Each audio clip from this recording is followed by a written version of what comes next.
వరంగల్లో మహిళ హల్చల్ చేసింది. తన భర్త తనకు కావాలంటూ కత్తి పట్టుకుని వీరంగా సృష్టించింది. మహిళ మానసిక పరిస్థితి సరిగా లేకపోవడంతో విడాకులకు దరఖాస్తు చేసుకున్నారు. కోర్టులో కేసు నడుస్తున్న క్రమంలో మహిళ కత్తి పట్టుకుని హంగామా చేసింది. తన భర్త వివాహేతర సంబంధం పెట్టుకుని తనను దూరం చేశాడని ఆరోపిస్తోంది. మహిళను అదుపులోకి తీసుకున్నారు పోలీసులు.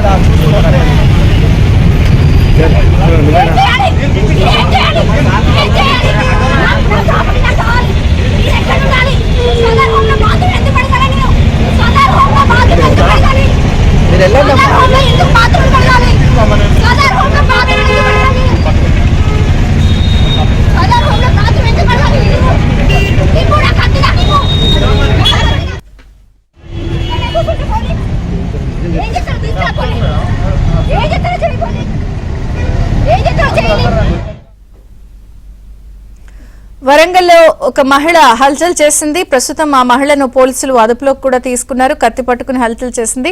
నవీన్ వివరాలు అందిస్తారు. నవీన్, చంద్రిక, వరంగల్లో మహిళ కత్తి పట్టుకుని హల్చల్ చేయడం కలకలం రేపింది. నర్సంపేటకు చెందినటువంటి జ్యోత్స్నకు, నర్సంపేటకు చెందినటువంటి శ్రీకాంత్, వరంగల్ కొత్తవారికి సంబంధించినటువంటి జ్యోత్స్నకు 15 సంవత్సరాల క్రితం వివాహమైంది. వీళ్ళకి 2 పిల్లలు కూడా ఉన్నారు. కొంతకాలంగా జ్యోత్స్న మానసిక పరిస్థితి బాగాలేదని వాళ్ళ భర్త శ్రీకాంత్ చెప్పారు. ఈ క్రమంలోనే ఇద్దరికి గొడవలు అవుతున్నాయి. అయితే ఈ క్రమంలోనే గొడవలు అవుతున్నటువంటి క్రమంలో ఈ జ్యోత్స్నను శ్రీకాంత్ దూరంగా పెట్టాడు. దూరంగా ఆమెకు కొంతకాలంగా ఆమెకు దూరంగా ఉంటున్నటువంటి పరిస్థితి ఉంది. అయితే తన భర్త తనకు కావాలని ఇవాళ జ్యోత్స్న హల్చల్ ఇవాళ అంటే గతంలో గొడవల మధ్యన ఈయన వద్దు అంటే విరాట్ కూడా దరఖాస్తు చేసుకున్నటువంటి పరిస్థితి ఉంది. అయితే ఇవాళ జ్యువెలర్ షాప్ చౌరస్తాలో జ్యువెలర్ షాప్ ముందు హంగామా చేసి పోలీసులు అయితే అదుపు తీసుకుని ఇద్దరికి కౌన్సిలింగ్ ఇస్తున్నారు. విజయచంద్రిక.